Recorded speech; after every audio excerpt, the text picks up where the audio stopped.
یا الہی تا قیامت بر نیامت آفتاب۔ اس کے بعد ایک اور صوفی ہے شیخ شرف الدین یحییٰ منیری رحمۃ اللہ علیہ۔ منیر بہار کا ایک حصہ ہے اور اسی سے منسوب ہے۔ پوربی اور ہندی بھاشا کے وہ شاعر تھے۔ اب یہاں جہاں جہاں ہمیں ہندی آئے گا وہ ہندی بعد میں اردو ہی میں تبدیل ہوا ہے۔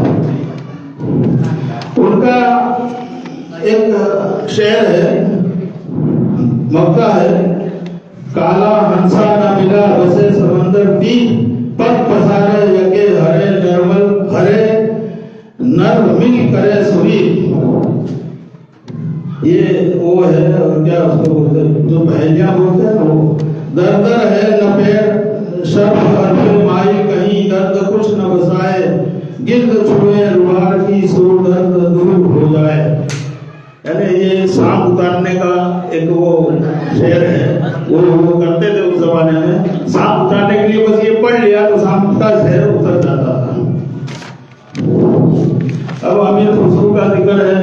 امیر خسرو رحمۃ اللہ علیہ سلطان الاولیاء حضرت شیخ نظام الدین اولیاء رحمۃ اللہ علیہ کے خاص مرید تھے اور انہی کے خادم تھے۔ سلسلہ چشتیہ میں عجیب صاحب کمال وسیع مشرف صاحب دل اور صاحب ذوق بزرگ گزرے ہیں۔ ہر ملت و مشرب کے لوگ ان کے یہاں حاضر ہوتے اور ان کے عرفان و زندہ دلی سے فیض پاتے تھے۔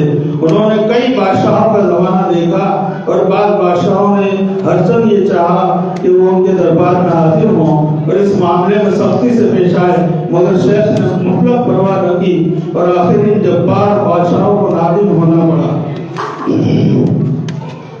امیر خسرو کو بھی سلطان اولیاء کی درگاہ سے پہنچا تھا۔ وہ ان کے خاص مریدوں میں تھے اور اکثر ان کے ناموں کو سن کر محبوب ہوتے تھے۔ امیر خسرو نے موسیقی میں جدتیں دکھائی اور فارسی اور ہندی موسیقی کو ملایا ہے، اور زیادہ تر غالباً یہی وجہ تھی کہ انہوں نے ہندی میں نظمیں اور دوہے لکھے۔ افسوس ان کا ہندی کلام اب تک دستیاب نہیں ہوا۔ تذکروں میں کہیں کہیں بعض چیزیں مل جاتی ہیں۔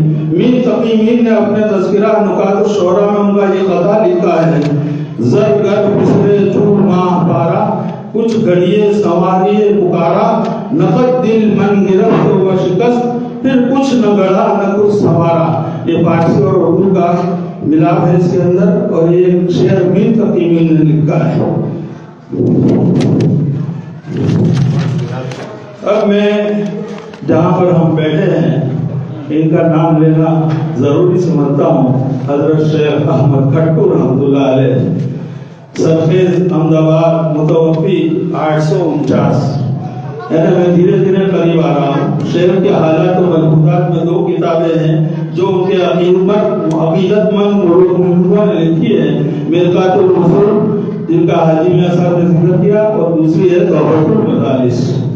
شیخ کا فارسی کلام ان کتابوں میں کہیں کہیں ملتا ہے۔ احمد تخلص صاحب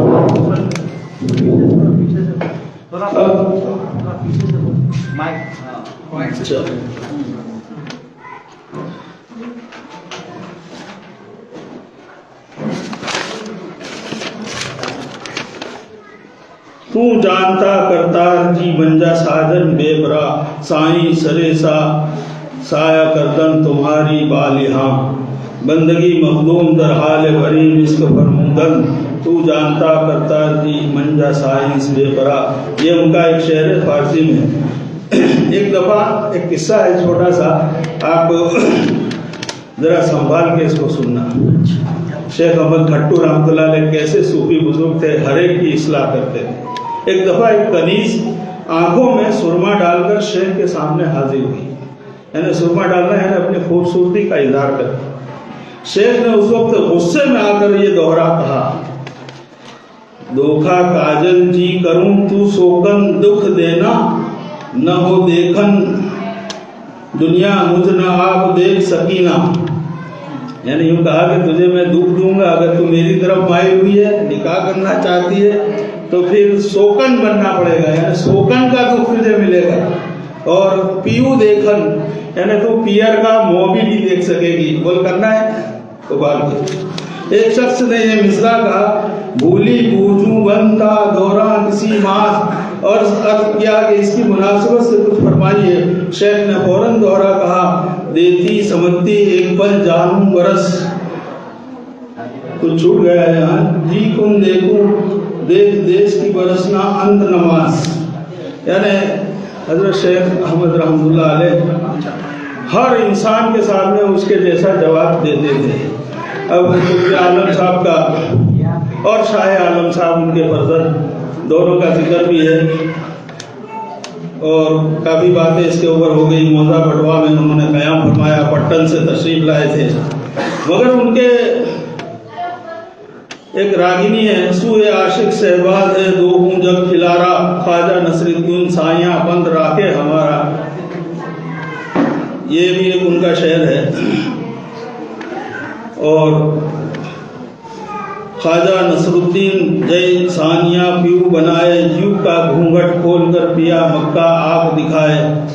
یہ صوفی بزرگ ہندوستان کے ہر صوبے اور خطے میں پھیلے ہوئے تھے۔ اسی زمانے کے قریب ہم گجرات میں شیخ احمد کٹو کا بھی ذکر آیا ہے اس میں، اور شیخ احمد کٹو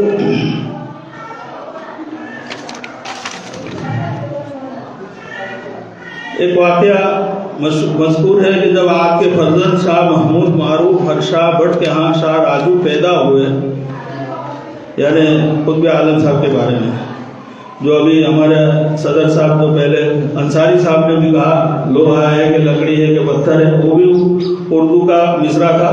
اور دوسرا بھی ایک ہے کہ چشتیوں نے پکائی اور بخاریوں نے کھائی، یہ واقعہ بھی مشہور ہے، یعنی وہ انہوں نے بولا ہے کہ چشتیوں نے پکائی اور بخاریوں نے کھائی۔ ایک دوسرا واقعہ یوں مذکور ہے کہ آپ کے فرزند شاہ سید محمود معروف بادشاہ بٹ کے ہاں شاہ راجو پیدا ہوئے، جو اپنے اور بھائیوں سے چھوٹے تھے، تو جس وقت ان کے تولد کی خبر آپ کو پہنچی تو شاہ محمود سے جو سامنے بیٹھے تھے فرمایا، بھائی محمود خوش ہوا سانتھی، وڑا تسانتھی وڑا سانڈے گھر جلال جہانیاں آیا۔ یہ بھی اردو کا مثل ہے۔ اب چونکہ مختصر کرنا ہے پھر بھی ایک اور، محمد پر میں کھڑیا سائیں پریم چکھائے۔ باجن کا بھی ذکر آیا، شیخ بہاؤالدین باجن، ان کے بھی مصرے سن لیجئے، زیادہ تفصیل میں جانا نہیں چاہتا۔ یوں باجن باجے رے اسرار چھاجے، مندل من میں دھمکے رباب رنگ میں جھمکے، صوفی ان پر ٹھمکے، یوں باجن باجے رے اسرار چھاجے۔ میں گستاخی معاف کروں گا، ہمارے سب کے استاد المحترم محترم محی الدین بمبا والا صاحب ہے، اور یہ وہ پرانی اردو ہے کہ جس کے تلفظ بھی مجھ سے صحیح ہیں، پھر بھی یاد دہانی کے طور پر کتابوں کا تجسس کرنا ضروری ہے۔ حضرت شاہ محمد غوث گوالیاری شاہ محمد غوث بہت بڑے بزرگ رحمۃ اللہ میں سے تھے، اور شیخ وجی الدین جیسے بلند پایا عالم اور شیخ بھی ان سے ارادت رکھتے تھے۔ یعنی شاہ وجی الدین جو ہے نا، ان کے شیخ تھے وہ شاہ محمد غوث گلیا، شیخ دوسرے تھے لیکن ان سے بہت سارا فائدہ حاصل کیا۔ تو شاہ محمد غوث کا ایک ہندی قول سید ہاشم کی زبانی بیان کیا گیا ہے کہ بھیکی بچہ خدا کو نہ ملے، بھیکی بچہ خدا کو نہ ملے، یعنی جو بھیک مانگے وہ خدا اس کو نہیں مل سکتا، یعنی جس کا تعلق صرف اللہ ہی سے ہونا چاہیے اس کو خدا ملتا، یعنی بھکاری کو خدا نہیں ملتا۔ ان کے بعض اور اقوال ہندی اشعار بھی میری نظر سے گزرے ہیں۔ اب شیخ وجی الدین علوی آخری میں ہے، بہت بڑے عالم اور صاحب باطن ہوئے ہیں، صاحب تصانیف ہیں۔ میں نے ہمارے استاد حضرت مولانا عبدالحق تارابوی سے سنا کہ شاہ وجی الدین علوی کی درسگاہ اس زمانے کی سب سے بڑی یونیورسٹی تھی، یعنی دنیا میں اس قسم کا کوئی مدرسہ نہیں تھا۔ اتنے بڑے بزرگ تھے، لیکن افسوس یہ تھا کہ ان کا کتب خانہ پورا ختم ہو چکا ہے، ایک بھی کتاب وہاں پر نہیں ہے۔ بہت بڑے عالم اور صاحب تصانیف ہیں۔ سن ہجری 910 میں محمود آباد چانپانیر میں پیدا ہوئے اور سن 998 میں انتقال فرمایا۔ آخر عمر میں احمد آباد میں درس و تدریس اور تعلیم و تلقین میں مصروف رہے، اگرچہ وہ اور ان کے خاندان کے دوسرے بزرگ شاہ بہادین کے مرید تھے، لیکن فیض روحانی اور معرفت الہی شیخ محمد غوث سے حاصل ہوئی۔ آپ کے مریدوں نے آپ کے ملفوظات کتاب کی صورت میں جمع کیے ہیں۔ محترم حضرات، مقالہ تو پورا ہوا، میں آپ سے